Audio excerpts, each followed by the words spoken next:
इधर क्या है हमारा, stress strain curve for different grades of steel. देखो ये सब क्वेश्चन आ सकता है, समझे ना। स्ट्रेस स्ट्रेन कर्व्स फॉर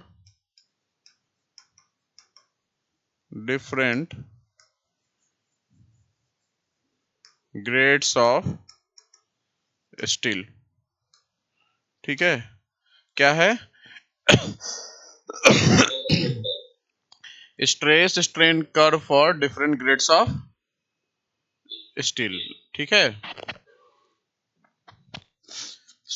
अगर मैं stress strain curve for different grades of steel देता हूं तो ये हमारा क्या है, स्टील है। और ध्यान रखिएगा, अगर एक तरह से ये किसको रिप्रेजेंट कर रहा है, ये रिप्रेजेंट कर रहा है एक तरह से क्वेंस्ड और टेम्पर्ड स्टील को भी।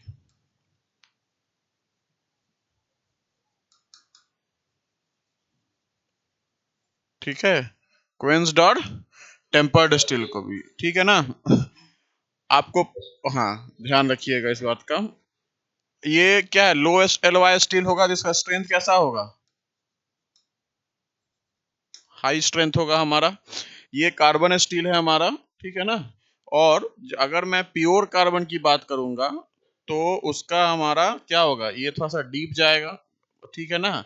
और फिर हमारा प्लास्टिक से क्रिस्टलाइन रीजन तक जाएगा, इल रीजन तक। तो ये क्या हमारा प्योर कार्बन स्टील, और ये आयरन स्टील। ठीक है ना, समझ में आया।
देखो ध्यान से, टीओ अरे टोर स्टील, अगर इसको हम लोग बोलते हैं क्या, कोल्ड, आवाज आ रही है ना अब, cold twisted deformed steel, cold twisted deformed steel. ठीक है ना, ये क्या है हमारा हाई स्ट्रेंथ इल्ड है। इसका स्ट्रेंथ क्या होता है, हाई स्ट्रेंथ स्टील होता है हमारा। तो जनरली कंस्ट्रक्शन में यूज करते हैं आपको, तो ध्यान रखिएगा, जब भी अगर हाई स्ट्रेंथ की बात करते हैं, टॉर स्टील की बात करते हैं, तो उसका कोई स्पेसिफिक इल्ड पॉइंट नहीं होता है, not have any specific yield point. कोई भी हमारा स्पेसिफिक इल्ड पॉइंट नहीं होता है। और ध्यान रखिएगा, यील्ड स्ट्रेंथ इंक्रीज करेगा जैसे जैसे डक्टिलिटी इंक्रीज डिक्रीज करेगा। ध्यान रखिएगा, अगर आपका डक्टिलिटी घटेगा, यील्ड स्ट्रेंथ एफ वाई क्या होगा हमारा, बढ़ेगा। लेकिन ई क्या होगा, अप्रोक्सीमेटली सेम होगा हमारा फॉर ऑल स्टील्स। मतलब हुक्स लॉ तक सब स्टील मोर और लेस कैसा होगा हमारा, सेम बिहेव करेगा। क्या करेगा हमारा, सेम बिहेव करेगा। क्लियर है ना। और ध्यान रखिएगा, अगर मैं एन आइसोट्रोपी की बात करता हूं जहां डिफरेंट डायरेक्शन में डिफरेंट प्रॉपर्टीज होगी, तो जनरली एस डायरेक्शन में जो मॉड्यूलस ऑफ इलास्टिसिटी होता है, ई होता है, वो बहुत बहुत ज्यादा होता है as compared to Y. Also आपका also as compared to Z, किसके लिए? एन आइसोट्रोपिक, एन आइसोट्रोपिक के लिए, किसके लिए? एन आइसोट्रोपिक के लिए। क्लियर है? चलो अब देखो ध्यान से, हम ये क्या है, स्ट्रेस स्ट्रेन कर्व फॉर क्या है हमारा, एक तरह से कार्बन स्टील कंटेंट है, अल्युमिनियम है, कास्ट आयरन है, वुड है, रबर है, और कंक्रीट इंक कंप्रेशन है, और कास्ट आयरन इंक कंप्रेशन है। ठीक है ना? तो ये तुम्हारा कर्व याद होना चाहिए बाबू, समझे ना? अरे आवाज आ रही है मेरी?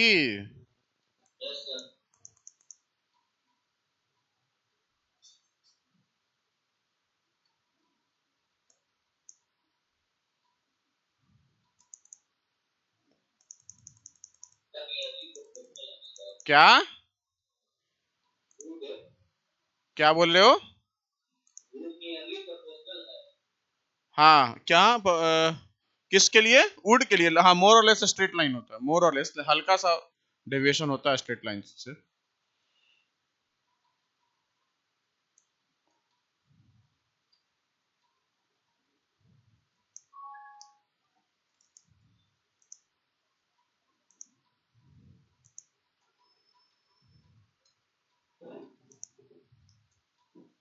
चुका है।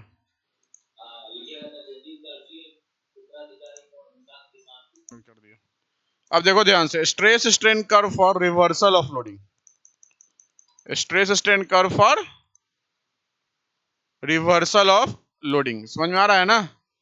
देखो यहां एक चीज बताएंगे,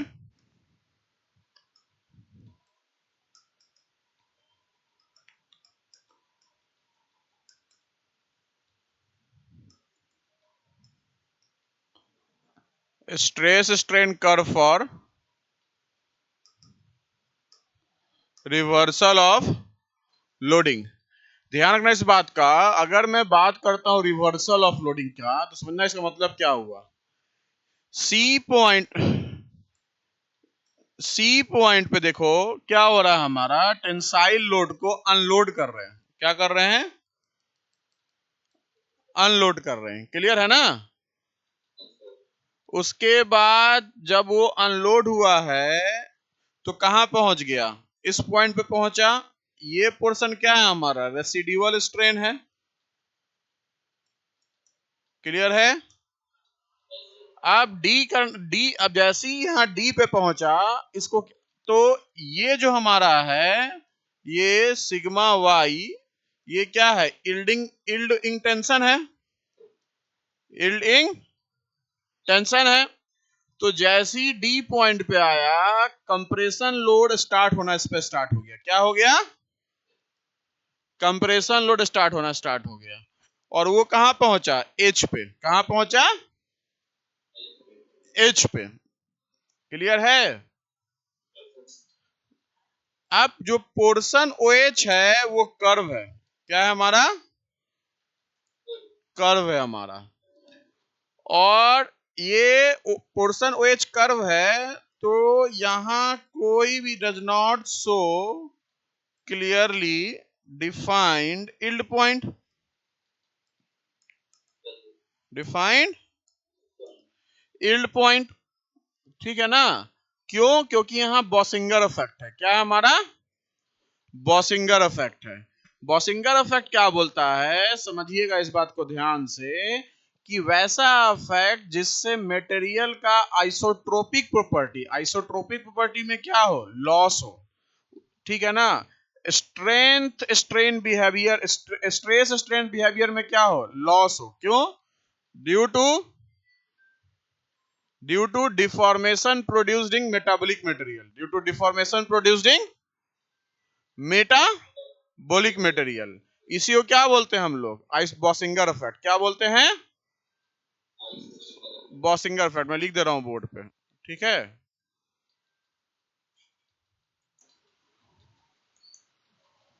अब देखो ध्यान से, बॉसिंगर इफेक्ट क्या बोल रहा है?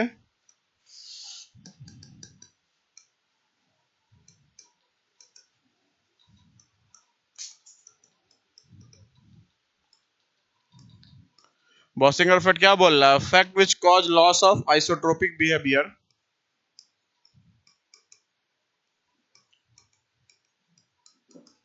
the fact which cause loss of isotropic behavior in strength strain behavior material produced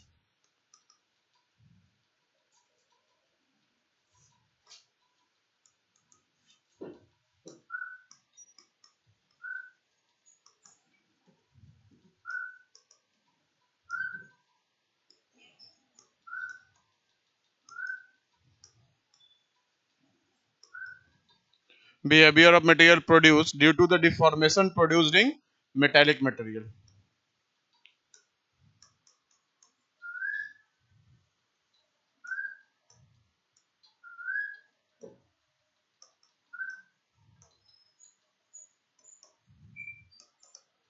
clear है? अब समझना मेरी बात गौर से एक चीज। अब देखो ध्यान से, मटेरियल जो है वो एजे के अलोंग क्या हो रहा है हमारा? डिफॉर्म हो रहा है। मटेरियल जो है एजे के अलोंग क्या हो रहा है? डिफॉर्म हो रहा है। और लोड के जैसी जे पे पहुंचा, हमने लोडिंग क्या कर दिया? अनलोड कर दिया, हटा दिया। तो जब अनलोडिंग होगा तो अनलोडिंग क्या होगा? इसके पैरेलल हो जाएगा, एजे के पैरेलल क्या हो जाएगा? जे के। एजे के पैरेलल क्या हो जाएगा हमारा? जे पैरेलल जे के, या हम इसके पैरेलल बोल सकते हैं एबी के parallel, parallel to AB initial loading. ठीक है ना? अरे बोलो ना। अब देखो ध्यान से, यहां अगर अनलोडिंग कर रहे हैं बी पॉइंट पे, तो देख रहे हैं यहां जो स्ट्रेस है सिग्मा वाई, यहां भी वाई। लेकिन यही अनलोडिंग हम यहां ना करके अनलोडिंग कहां करेंगे हम लोग? सी पॉइंट पे। कहां कर रहे हैं? सी पॉइंट पे। डेट मीन्स सी डैश पे कर रहे हैं। मतलब कहने का कि just after strain hardening, strain hardening के बाद कर रहे हैं अनलोडिंग। तो वो कहां पहुंच रहा है हमारा? वो कहां पहुंच रहा है? डी डैश पे पहुंच रहा है। और फिर कंप्रेशन में क्या कर रहे हैं? उसको लोड कर रहे हैं, सो डैट कि वो कहां पहुंच जाए? एच डैश जे डैश के पास पहुंचे। क्लियर है ना? तो यहां अब सुनना मेरी बात ध्यान से। ये जो वैल्यू होता है ना तुम्हारा, ये क्या है? मैक्सिमम स्ट्रेस है, यील्ड स्ट्रेस। ये यहां हमारा क्या था? Maximum stress. यहां हमारा मैक्सिमम स्ट्रेस जो एच पॉइंट पे था, वो क्या था हमारा? एच, ये एच पॉइंट पे वो हमारा था सिग्मा वाई के बराबर। क्या है हमारा? सिग्मा वाई के बराबर। ये जो हमारा आ रहा था, ये इस मैक्सिमम स्ट्रेस सिग्मा वाई के बराबर। यहां जो मैक्सिमम स्ट्रेस आएगा हमारा, अगर हम स्ट्रेन हार्डनिंग रीजन के जस्ट बाद अगर अनलोडिंग करते हैं, तो जो मैक्सिमम स्ट्रेस आएगा हमारा, वो इल्ड पॉइंट से कम आएगा। ये वाला जो सिग्मा वाई है, ये वाला जो सिग्मा वाई है, इससे क्या आएगा? कम आएगा। क्या आएगा? कम आएगा। लेकिन जो टोटल स्ट्रेस चेंज होगा सी डैश से कहा? सी डैश से एच डैश, सी डैश से एच डैश, ये एच डैश, सी डैश से एच डैश। जो टोटल स्ट्रेस चेंज होगा सी डैश से एच डैश, वो क्या होगा? 2 सिग्मा वाई होगा। क्या होगा? हाँ। तो जो मैक्सिमम ऑफ कंप्रेसिव स्ट्रेस आएगा हमारा, इस केस में अगर हम just after strain hardening unload कर रहे हैं, तो वो लेस देन क्या आएगा हमारा? सिग्मा वाई आएगा। लेकिन अगर हम टोटल चेंजिंग देखेंगे stress from C dash to H dash, तो वो क्या आएगा? 2 सिग्मा वाई आएगा। वो क्या आएगा? कांस्टेंट आएगा। क्या आएगा हमारा? कांस्टेंट। मतलब इस पॉइंट से नहीं, इस पॉइंट से ये क्या आएगा? 2 सिग्मा वाई आएगा। क्लियर है ना? समझ में आया?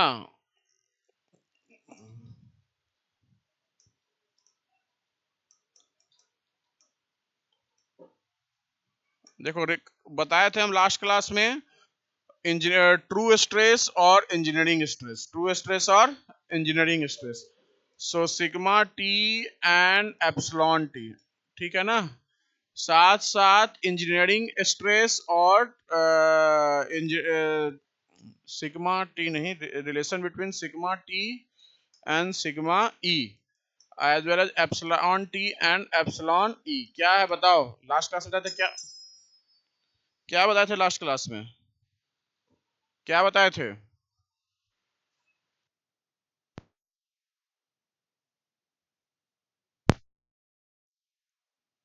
हाँ बताओ क्या था, याद है? फिर कैसे काम चलेगा? एप्सिलॉन टी क्या था? True strain. ये हर समय लॉग होता है, इसको लॉग स्ट्रेन भी बोलते हैं, ये लॉग के टर्म में आता है, ठीक है ना? तो ये होगा ln 1 प्लस माइनस क्या होगा हमारा, ट्रू स्ट्रेन या इंजीनियरिंग, सॉरी इंजीनियरिंग स्ट्रेन, ठीक है? सिग्मा टी ट्रू स्ट्रेस की बात करते हैं तो ये क्या हो जाएगा, sigma E engineering stress 1 plus minus epsilon E. Clear है? तुमको लिखना है क्या, लिख लो।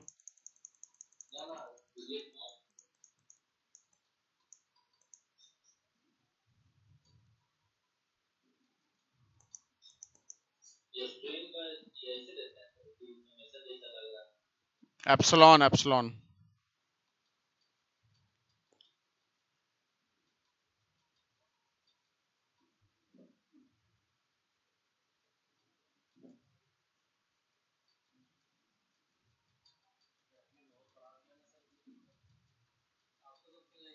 हम्म।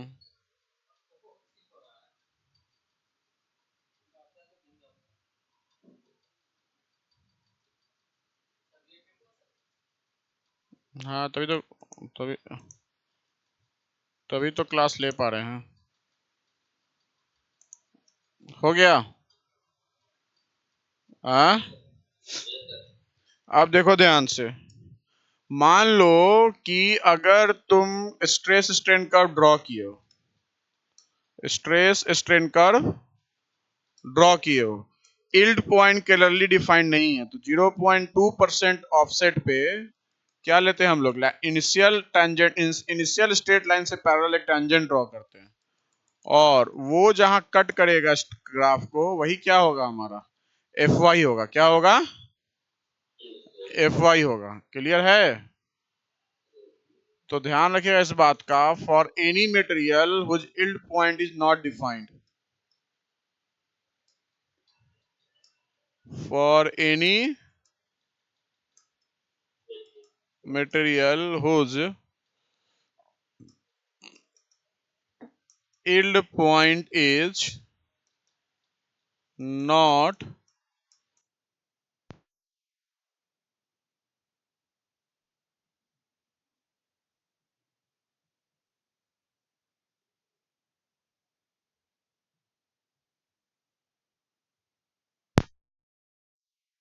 बैटरी देना एक बार,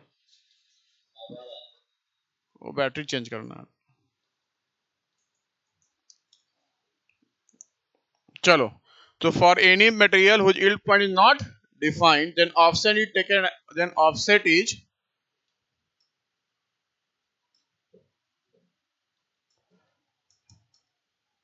taken at 0.2% स्ट्रेन, या 0.002 बोलते हैं, ठीक है ना, स्ट्रेन के टर्म्स में, and A line is drawn parallel, and A straight line, straight dotted line as shown is drawn parallel to initial straight line, initial straight line AB, straight line AB, the point where this dotted line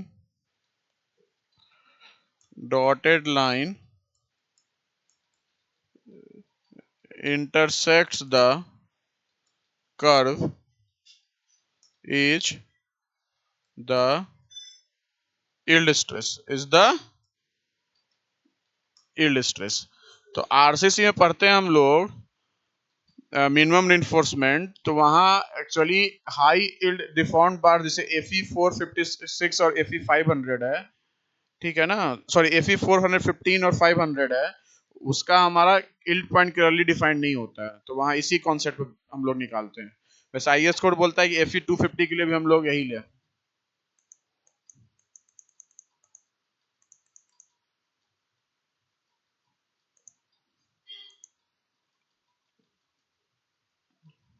हो गया।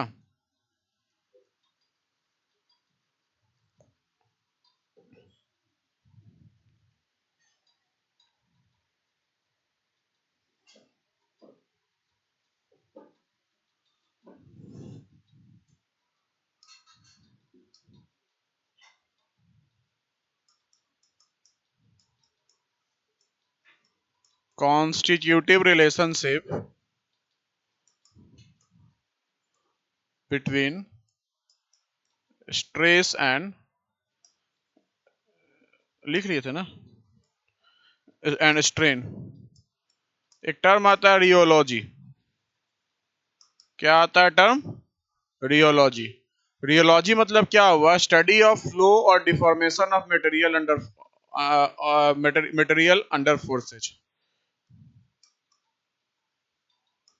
Study of flow और deformation of material under forces. Clear है? अब जैसे plastic flow of solid हो गया, ठीक है ना, flow flow study of flow, plastic flow of solids हो गया हमारा, ठीक है ना।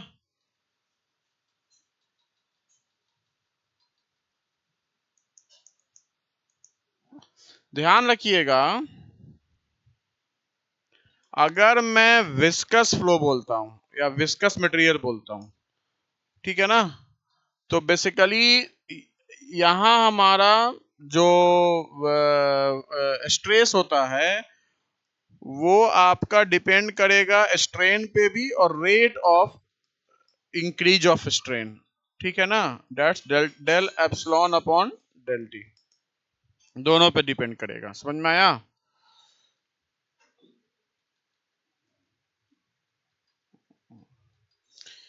कॉन्स्टिट्यूटिव रिलेशनशिप कहीं पूछ दे, गेट का क्वेश्चन है, कहीं कॉपी करके दे दे तुम डायरेक्ट, ठीक है, समझे मेरी बात ध्यान से। तो कॉन्स्टिट्यूटिव रिलेशनशिप मतलब क्या हो गया कि मटेरियल कैसे क्या हो रहा है, हमारा बिहेव कर रहा है लोड में, लोड जब लग रहा है तो, ठीक है ना।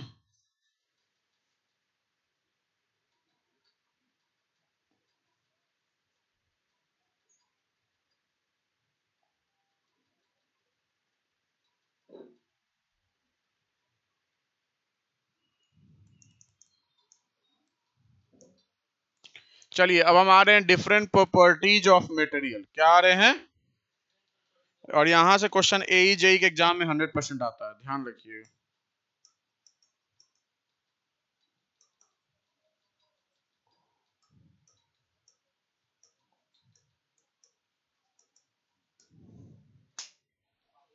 हम्म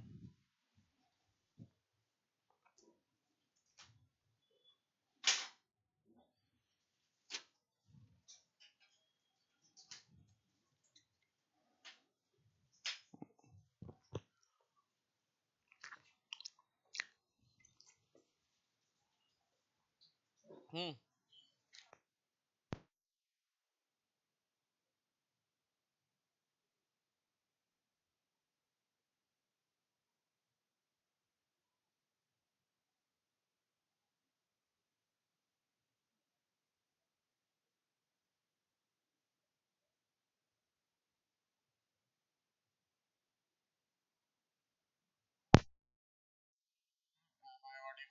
am I audible, ठीक है।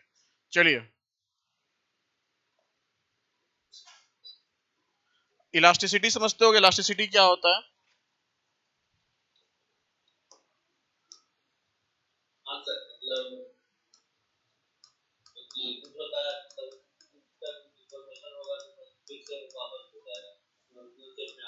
हाँ, तो वो भी तब आएगा जब हम उसको एक पार्टिकुलर लिमिट के बिलो छोड़ेंगे तो। So it's a property bye it's a property, अरे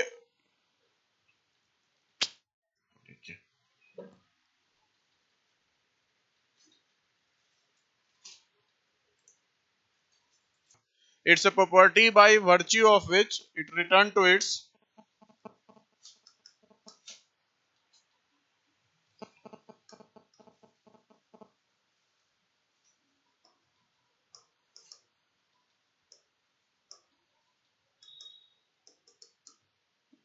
by virtue of which return to its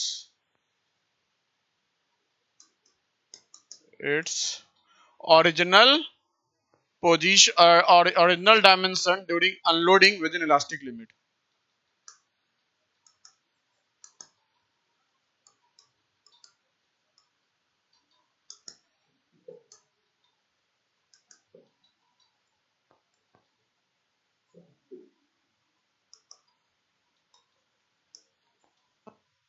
Within elastic limit, ध्यान रखना इस बात का, विद इन इलास्टिक लिमिट्स लिखना जरूरी है। अगर बियॉन्ड जाओगे तो पूरा रिकवर नहीं करता है, कुछ परसेंट हमारा क्या होता है, परमानेंट के फॉर्म में रह जाता है। क्लियर है ना?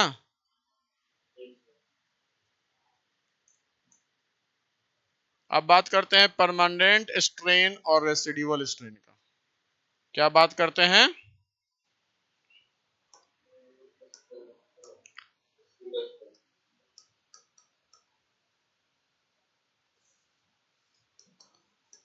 परमानेंट स्ट्रेन और, इसको देखे यार, ये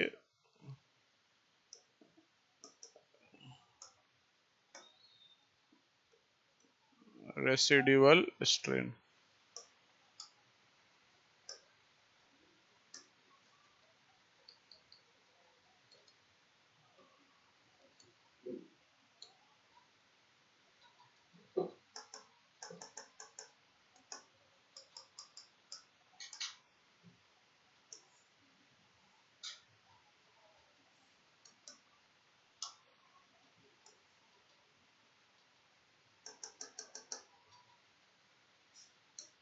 अब देखिए ध्यान से,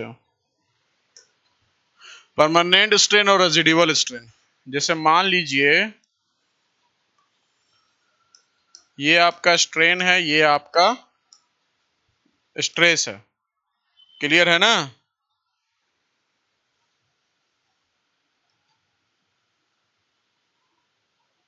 अगर मैं लोडिंग करके ये क्या कर रहा हूं, अनलोडिंग कर रहा हूं, क्या कर रहा हूं, अनलोडिंग कर रहा हूं। क्लियर है ना? तो ऑब्वियसली सी बात है, ये आपका क्या है, स्ट्रेन जो आप ऑब्टेन किए हैं during unloading. During unloading point of क्या है हमारा, अनलोडिंग है। जब अनलोडिंग करेंगे तो ये वाला पोर्शन क्या होगा, parallel to this straight line होगा, दिस स्ट्रेट लाइन होगा। क्लियर है ना? उसके बाद ये जो हमारा स्ट्रेन है, ये स्ट्रेन रिकवर्ड हो गया। क्या हो गया? रिकवर्ड हो गया, ऑब्टेन्ड कर लिया। लेकिन ये जो स्ट्रेन है हमारा, ये स्ट्रेन, ये क्या हुआ, इसको बोलते हैं रेसिडुअल स्ट्रेन। क्या बोलते हैं? हाँ, ये बच गया स्ट्रेन, या परमानेंट डिफॉर्मेशन, इसी को बोलते हैं परमानेंट डिफॉर्मेशन। के लिए चेंजिंग लेंथ, परमानेंट डिफॉर्मेशन तो हमारा permanent deformation divide by original length, क्योंकि स्ट्रेन के टर्म में है ना। अगर हम लोड डिफॉर्मेशन कर्व का डिनोट करेंगे तो वहां परमानेंट डिफॉर्मेशन को शो करेगा। ठीक है ना? या यहाँ permanent deformation upon original length को हम लोग ये बोल सकते हैं परमानेंट स्ट्रेन। क्या बोल सकते हैं? Permanent strain. क्लियर है? अब समझना मेरी बात को गौर से। ऑब्वियसली सी बात है कि आपका ये जो हमारा है, ये पोर्शन, ये जो एरिया है हमारा, ये उस स्ट्रेन एनर्जी को डिस्क्राइब कर रहा है, वो उस इंटरनल एनर्जी को डिस्क्राइब कर रहा है जो क्या हो रहा है हमारा, पर जो आपका क्या कर रहा है, हीट के फॉर्म में स्टोर हो रहा है। ठीक है ना। सो ऑब्वियसली सी बात है कि एक तरह से एनर्जी जो हमारा, एक तरह से हम क्या बोलेंगे, ये आपका क्या है, हमारा कर्व, ये लोडिंग है और ये क्या है, अनलोडिंग है। क्या है, अनलोडिंग है। क्लियर है ना।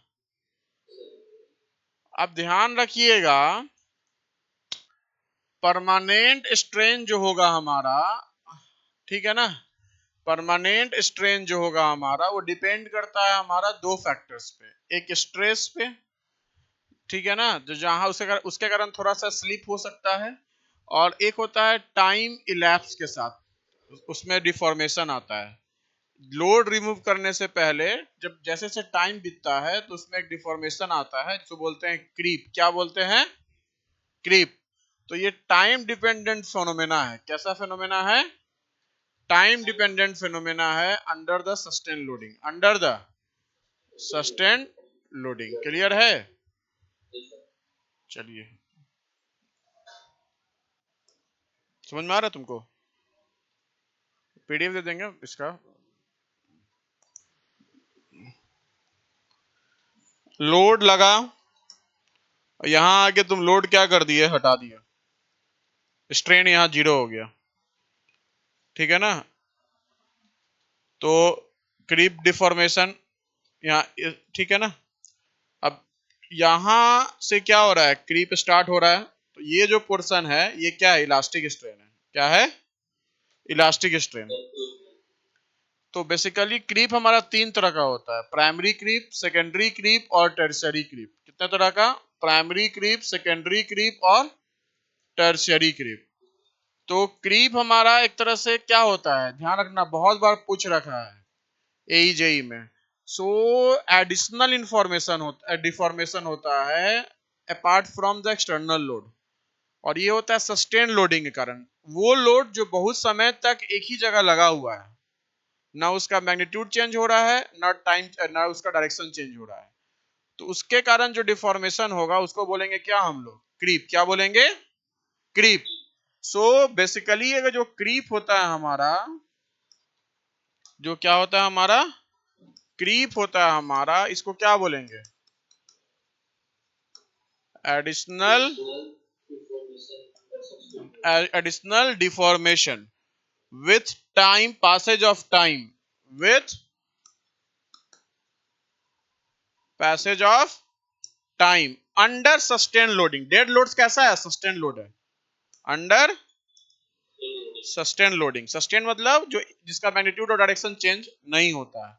ठीक है ना। और ये लोडिंग की वैल्यू क्या होना चाहिए, with in elastic limit, with in elastic limit. तो क्रीप एक तरह से डिफॉर्मेशन को शो करता है। किसको शो करता है, डिफॉर्मेशन को शो करता है। समझ में आया। अब बात करते हैं हम लोग का, टेम्परेचर ज्यादा होगा क्रीप ज्यादा होगा। ठीक है ना।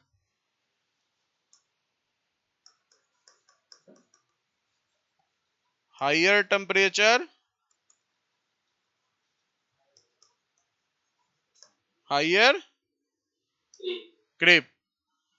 टेम्परेचर ज्यादा होगा, क्रीप भी क्या होगा हमारा, ज्यादा होगा। क्लियर है ना। क्या, हाँ, क्रीप कोएफिशिएंट अलग है, वो 2.2, 1.8, 1.6 जो बताया वो डाटा वो है। अब देखो ध्यान से, एक टेम्परेचर पे क्रीप हमारा अनटॉलरेबल हो जाता है, उसको बोलते हैं होमोलोगस टेम्परेचर। ठीक है ना। क्या बोलते हैं,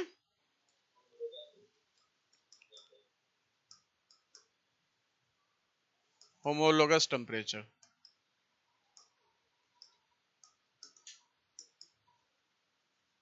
temperature at which creep becomes intolerable, intolerable। ये क्या है हमारा, होमोलोगस टेम्परेचर है, ठीक है ना। और जनरली होमोलोगस टेम्परेचर जो होता है हमारा वो हाफ ऑफ मेल्टिंग पॉइंट से ज्यादा होता है। हाफ ऑफ मेल्टिंग टेम्परेचर से पूरा लिख देते हैं, मेल्टिंग पॉइंट टेम्परेचर से क्या होता है हमारा अप्रोक्सीमेटली ज्यादा होता है, ठीक है ना। और क्रीप एट एनी टाइम, ध्यान रखिएगा एप्सिलॉन टी मतलब क्रीप टी लगा हुआ है, टाइम की बात कर रहा है।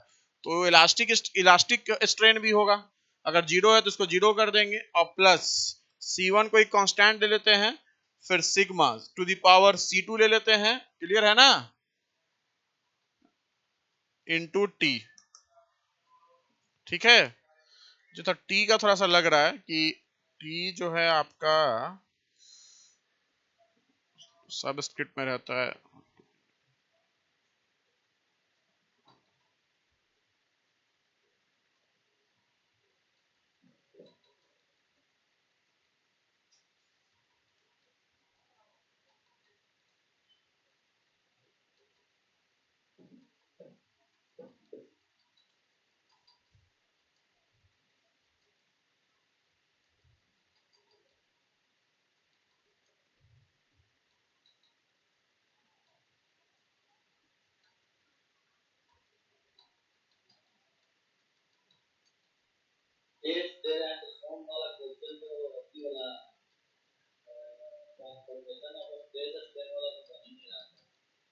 बन जाएगा यार, इतना हड़बड़ाओगे तो कहां से कुछ होगा, धैर्य रखना पड़ता है। नहीं ये ठीक है, ठीक है ना। अब आता है इंपॉर्टेंट है ऑब्जेक्टिव के लिए, फैक्टर्स अफेक्टिंग क्रीप, कौन कौन सा फैक्टर्स अफेक्ट करता है क्रीप को, ठीक है ना।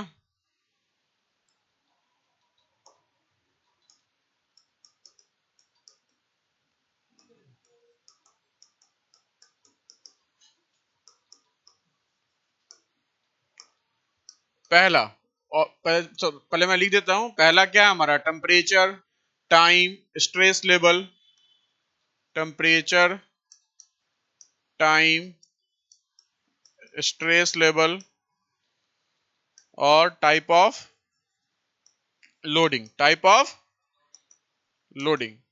ठीक है ना। आप बता सकते हो एक बात मुझे कि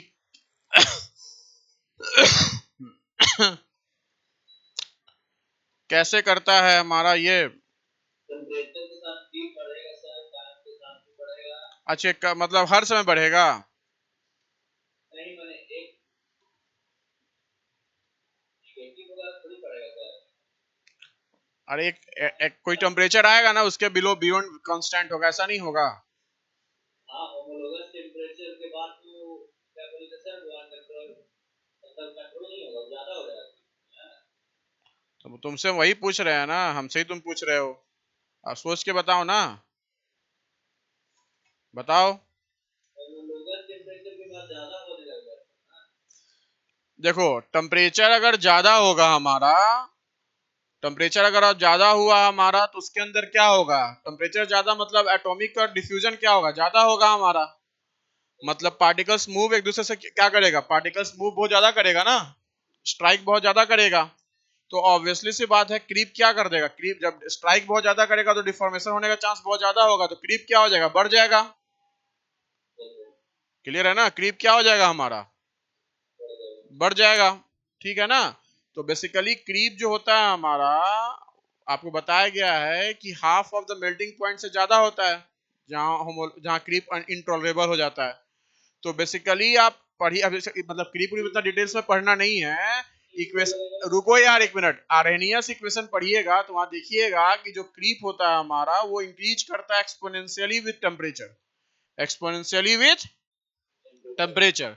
अगर मैं टाइम की बात करता हूं तो आपको पता है क्रीप टाइम डिपेंडेंट फिनोमेना है। प्राइमरी क्रीप मतलब शुरू में आपको बताया गया था कि शुरू में जो क्रीप होता है हमारा, यहां देखिएगा, तो जो क्रीप शुरू में हो रहा है हमारा, ये क्या हो रहा है हमारा, ये हमारा जो क्रीप रेट है हमारा वो डिक्रीज कर रहा है विथ रेट, क्रीप नहीं, क्रीप तो इंक्रीज ही कर रहा है, rate of increase of creep, जिस रेट से क्रीप, हाँ जो क्रीप रेट है हमारा इस प्राइमरी में क्या है, क्रीप रेट क्या है हमारा, डिक्रीजेज विथ टाइम।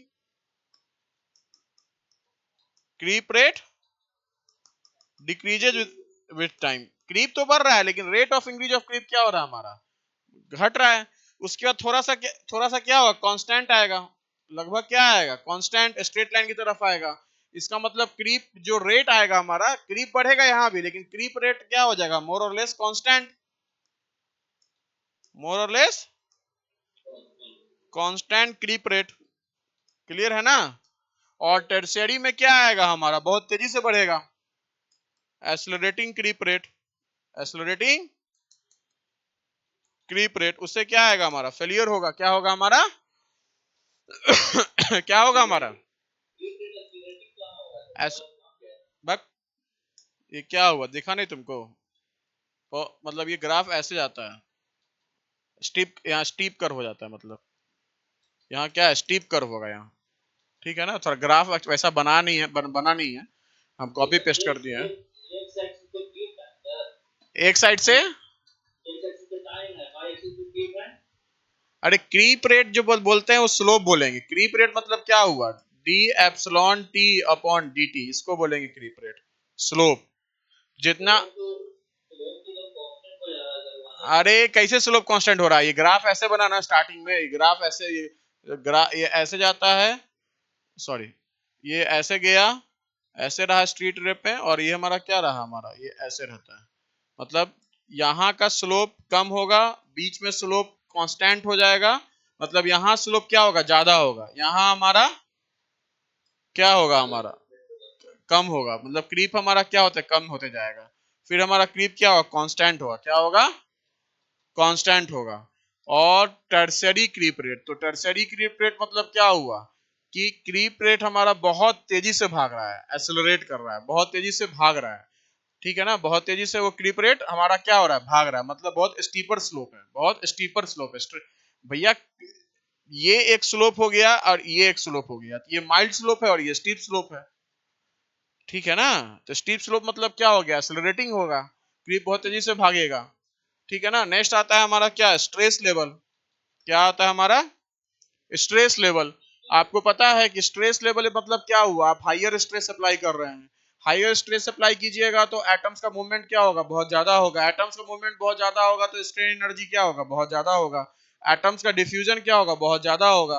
तो ऑब्वियसली से बात है, क्रीप रेट भी क्या होगा, भागेगा, लेकिन यहाँ नॉन लिनियरली वेरिएशन होता है। ठीक है ना, तो यहाँ भी बढ़ रहा है। नेक्स्ट टाइप्स ऑफ लोडिंग, दो तरह का होगा, कांस्टेंट लोड होगा या साइक्लिक लोड होगा या कॉम्प्लेक्स स्टेट ऑफ स्ट्रेट होगा, मतलब बहुत सा डिफरेंट लोड लग रहा है, रेल ट्रेन का लोड्स हो गया, रोलिंग लोड्स।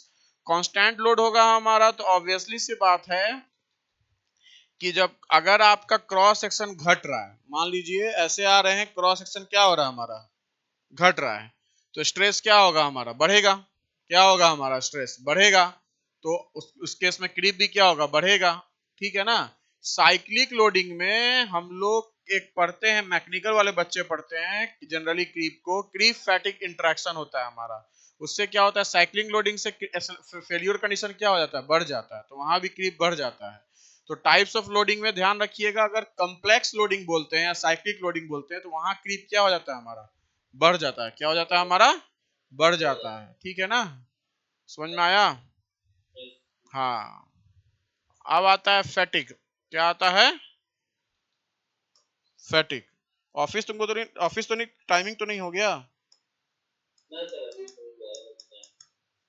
फैटिक, फैटिक का भी क्या होता है, कोई रस्सी नहीं टूटता तो क्या करते हो, ऐसे बार बार मुड़ते हो, तो वहां क्या कर रहे हैं, रिवर्सल ऑफ स्ट्रेस कर रहे हैं, क्या कर रहे हैं, रिवर्सल ऑफ स्ट्रेस कर रहे हैं। ठीक है ना।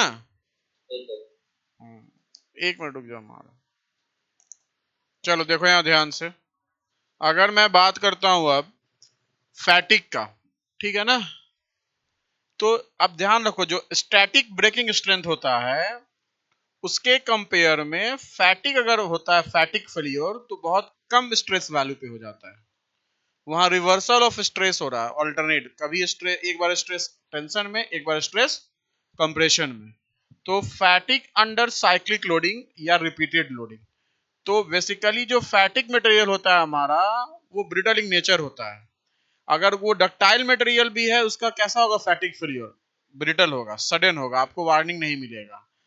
तो बेसिकली फैटिक एक होता है हमारा, फैटिक दो तरह का होता है, फैटिक इनिशिएशन लाइफ और फैटिक प्रोपेगेशन लाइफ।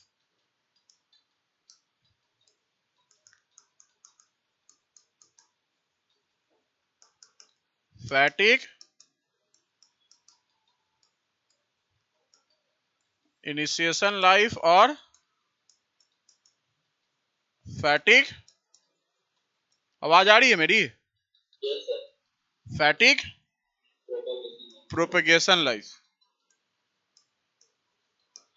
अगर मैं फैटिक इनिशिएशन लाइफ की बात करता हूं तो इसका मतलब क्या हुआ, इनिशिएट करना है। तो इसका मतलब क्या हुआ कि अगर आप पहला फैटिक क्रैक को स्टार्ट करना चाहते हैं तो आपको कितना नंबर ऑफ साइकिल्स क्या करना होगा, आपको अप्लाई करना होगा, number of repeated loadings apply करना होगा। समझ में आया ना, रिपीटेशंस ऑफ लोड अप्लाई करना होगा। तो फैटिक इनिशिएशन लाइफ मतलब क्या हुआ, number of cycles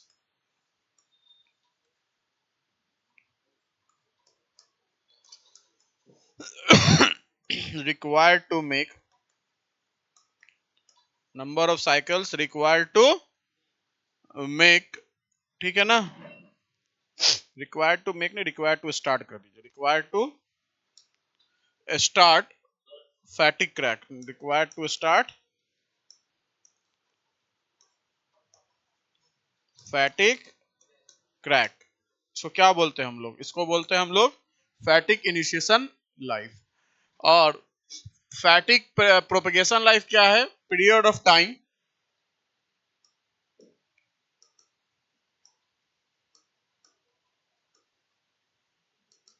period of time during the initiation to failure,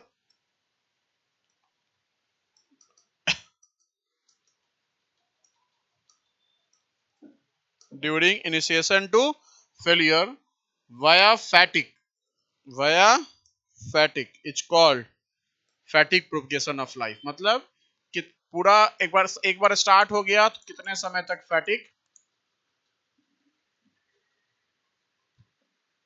failure हुआ।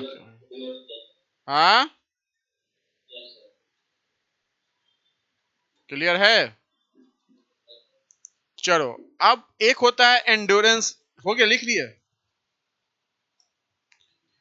एक होता है हमारा एंड्योरेंस लिमिट, क्या होता है हमारा,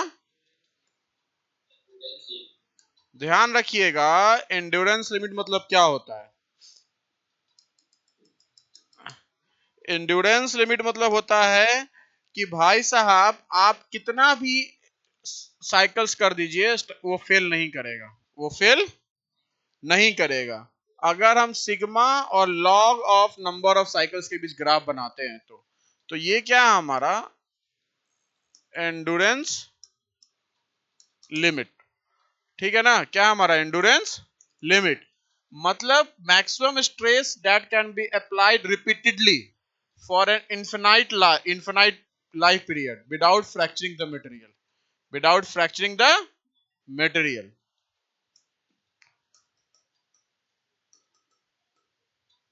It's the maximum stress that can be that can be applied repeatedly repeatedly for an infinite life without fracturing the material, for an infinite life without fracturing the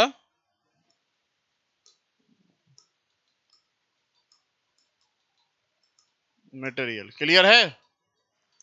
ध्यान रखिएगा, endurance limit half of ultimate strength होता है। क्या होता है, half of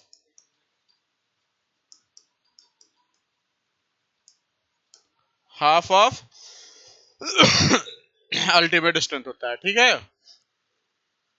लेकिन अगर कोई भी मटेरियल में कोरोजन हो जाता है तो एंड्योरेंस लिमिट घट जाता है।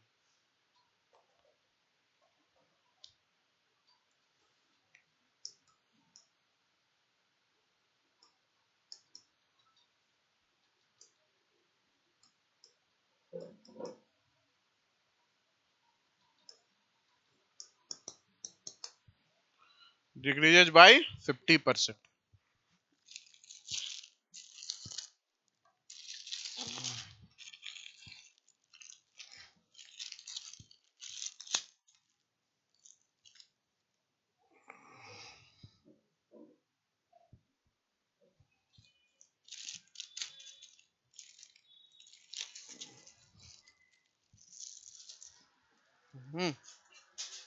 समझे? आप समझो मेरी बात ध्यान से, क्या क्या फैक्टर्स अफेक्ट करता है फैटिक को।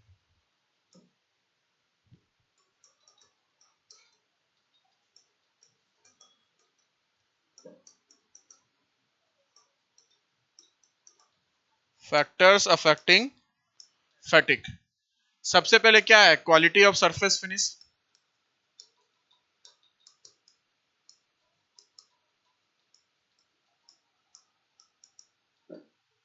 Quality of surface finish. Second है हमारा रेसिडुअल स्ट्रेस, जो बचा स्ट्रेस होता है with in the member.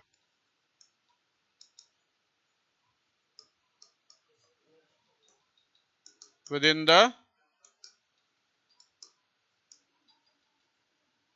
In the member. तीसरा जो होता है हमारा cracks defects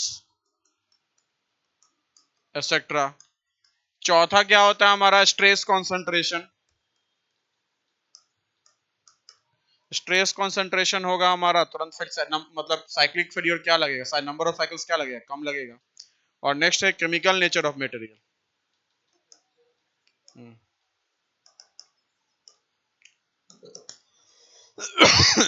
chemical nature of material, ठीक है ना। और एक होता है लास्ट में स्ट्रेस रिलैक्सेशन, मतलब इसका हम बता रहे हैं अभी, स्ट्रेस रिलैक्सेशन क्या होता है, स्टील में होता है, ठीक है ना।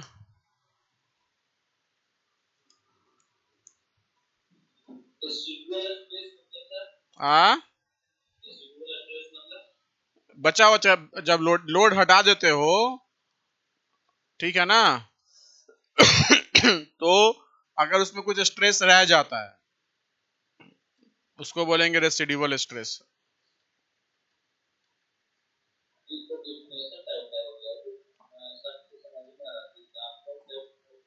क्या? स्टील में एग्जाम्पल होता है रेसिडुअल स्ट्रेस का, वेल्डिंग करते हो तो ऑब्वियसली सी बात है कि वेल्डिंग करने के बाद जब वेल्डेड मटेरियल, जब तुम वहां से क्या करते हो, वेल्डेड मटेरियल को स्मूथिंग करते हो, तो उसमें कुछ स्ट्रेस रह जाता है। या एक तरह से हम लोग बोलेंगे कि अगर अगर हम बात करते हैं एक तरह से एक तरह से हम बोलेंगे क्या कि जैसे मान लीजिए कि अगर आप एक मटेरियल ये है, एक मटेरियल ये है, अब दोनों को आप क्या कर रहे हैं? ज्वाइन कर रहे हैं, दोनों को वेल्ड कर रहे हैं। क्या कर रहे हैं? दोनों को वेल्ड कर रहे हैं। तो वहां तो कोई लोड नहीं लग रहा ना। तो वेल्डिंग के बाद अगर कोई लोड नहीं लग रहा है फिर भी उसमें कैसा है? इंटरनल स्ट्रेस है। कैसा है? इंटरनल स्ट्रेस है। तो जो इंटरनल स्ट्रेस है वो कैसा है? रेसिडुअल स्ट्रेस है। कैसा है? रेसिडुअल स्ट्रेस है। इवन फ्रिक्शन बोल्ट्स लोगे तो उसमें भी इनिशियल टेंशन होता है, प्रूफ लोड जिसको बोलते हैं, तो वो भी क्या रेसिडुअल लोड से रेसिडुअल स्ट्रेस देता है, ठीक है। बोलो।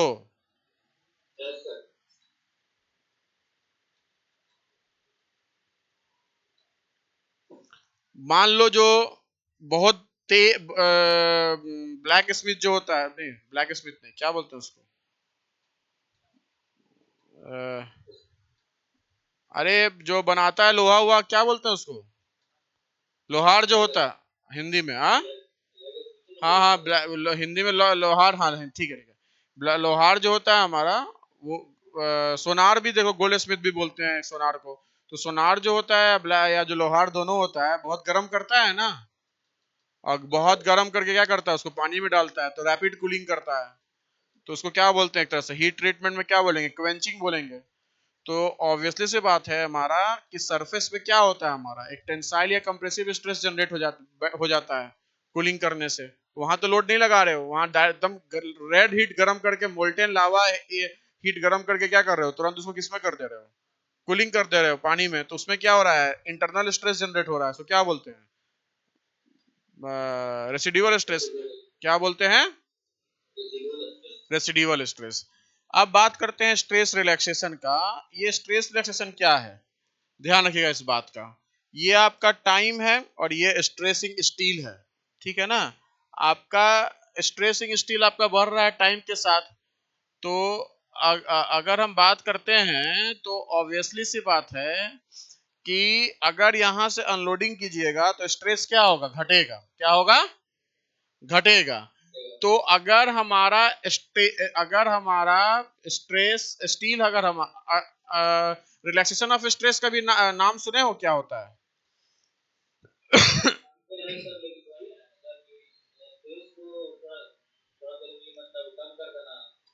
कम कर देना कैसे?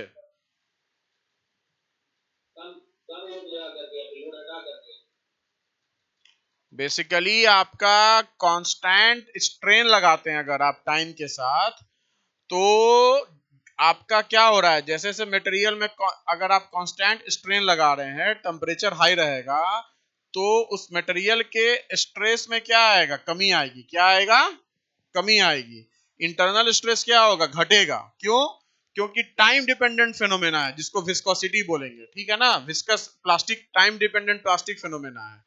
तो बेसिकली क्या होता है कि स्टील को आप लोग क्या करते हैं, स्टील हमारा बहुत हाई टेम्परेचर पे बनता है। तो ऑब्वियसली सी बात है कि मटेरियल को हम लोग एक फिक्स डिफॉर्मेशन में ऑलरेडी अलाउ कर दिए हैं कि इतना फिक्स डिफॉर्मेशन वो ले सकता है। जैसे प्री स्ट्रेस स्टील कनेक्शन हो गया, बोल्टेड कनेक्शन हो गया। तो स्टील जो आपका क्रिस्टलाइन मटेरियल है, उसमें आप जब लोड लगाइएगा तो उसमें क्या आएगा, डिसलोकेटेड आएगा एटम्स, डिफ्यूजन होगा, एटॉमिक रीअरेंजमेंट होगा टाइम के साथ। उससे क्या होगा, जब एटॉमिक रीअरेंजमेंट होगा तो क्या होगा, टाइम के साथ जब आपका यहाँ क्रीप, जब आपका क्रीप हो जाएगा हमारा, तो यहाँ क्या आएगा, स्ट्रेस क्या होगा, टाइम के साथ घटेगा। क्या होगा, स्ट्रेस टाइम के साथ घटेगा। इसी को क्या बोलते हैं हम लोग, स्ट्रेस का टाइम के साथ घटने को क्या बोलते हैं, रिलैक्सेशन ऑफ स्ट्रेस। तो बेसिकली क्या होता है कि मान लीजिए आप बॉयलर वॉयलर बनाते हैं, तो स्टील बोल्ट्स उसमें यूज कीजिएगा, तो उसमें आप लोग क्या करते हैं, एक certain amount of strain allow करते हैं। तो अगर टेम्परेचर बढ़ जाता है तो रिलैक्सेशन ऑफ स्ट्रेस होगा हमारा। उससे क्या होता है, हमारा जो क्लैंपिंग एक्शन होता है हमारा, वो घट जाता है। क्लैंपिंग एक्शन घटने से क्या हो सकता है, कैटास्ट्रोफिक फेलियर हो सकता है, लीकेज ऑफ बॉयलर हो सकता है, ठीक है ना। तो ये सब क्या है, हमारा रिलैक्सेशन ऑफ स्ट्रेस है। इसलिए जब प्री स्ट्रेस को हम लोग कंक्रीट डिजाइन करते हैं तो वहां लॉस ऑफ स्ट्रेस में रिलैक्सेशन ऑफ स्ट्रेस को भी लेके चलते हैं, ठीक है। चलिए अब नेक्स्ट क्लास में हम लोग पढ़ेंगे रेजिलेंस। क्या पढ़ेंगे, रेजिलेंस। और